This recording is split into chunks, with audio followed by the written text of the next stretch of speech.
Ashama harka fuunee hordoftoota warqituu biyya keessaa fi biyya alaa kan jirtan maraaf nageenyi araarri waaqayyoo iddoof lafa jirtan maratti isiniif haa baay'atu.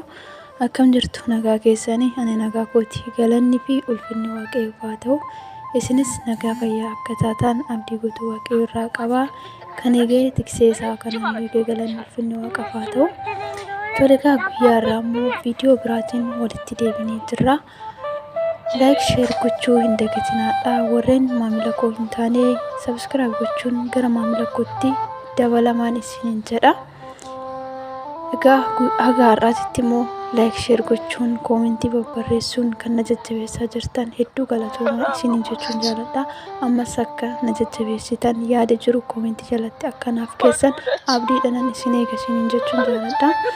Egaa viidiyoo kiyyaatti caa gara viidiyoo kiyyaatti yoon ce'u viidiyoon guyyaa irraa dhugaa dubbachuuf yoo ta'e viidiyoon kun garuu akka waan diraamaa wayii yookiin fiilmii wayiitti hojjetame natti fakkaata malee dhugaadha jedheen fudhadhu.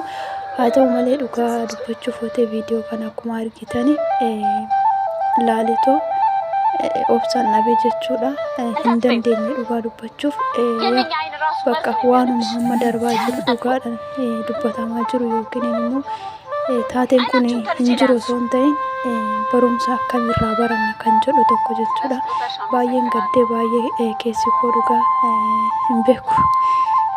Bakka laaletoo waan jedhu nabe jechuudha jechoota na hirrate. Kanaafi barumsa illee ni qaba. Baay'ee nama gaddisiisas. Namni kamiyyuu jechuudha namni rakkoo sin agarre namni beela sin agarre namni immoo quufastis hin dhufne hin jiru jechuudha. Tasumallee namni fayyaa qaama guutuu qabu fayyummaadhaan guyyaa tokko rakkoo keessaas ni baha. Kan beeles beela ni baha. Kan dheebotes dhugee dheebuusaa ni baha. Yaa wanti hundinuu akka fedhaa feeyyama waaqayyooti jechuudha kan ta'u. Nuti immoo kan qabu sunis immoo guyyaa tokko jechuudha dhabuun isaa hin oolu. Kanaaf ilmi namaa kamiyyuu jechuudha waan qaburraa kan garaatti nyaatanii ta'u ganama nyaatanii galgala baasanii miti dhugaa kan isa caalu yoo namaaf godhe kan qabu wanti itti irratti hin jiru waaqayyoon dabalee kennaaf malee jechuudha.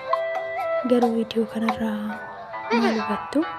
Ani akka kootti kana hubadhe barumsa guddaa jechuudha. Ani boru fuuldura kootti namaaf ilaalcha akkamii qaba? Namaaf akkamitti yaada? Nama rakkate tokkotti osoon dhufe maalan gochuufii qaba?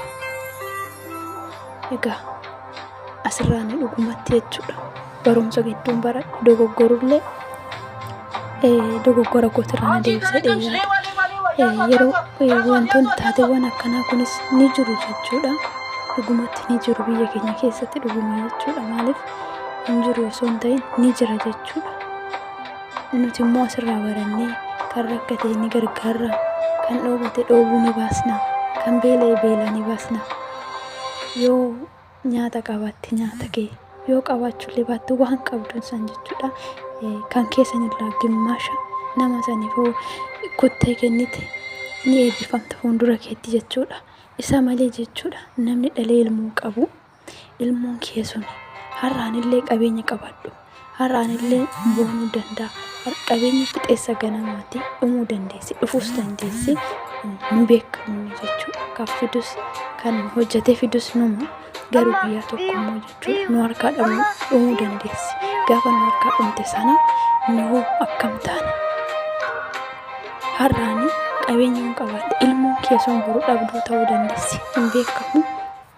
Qabeenya ani qabu sun ilmoo keetti darbuu hin danda'u. Ni dhumte waan ta'eef jechuudha. Waan daqiiqaa keessatti badduudha qabeenyi. Kanaaf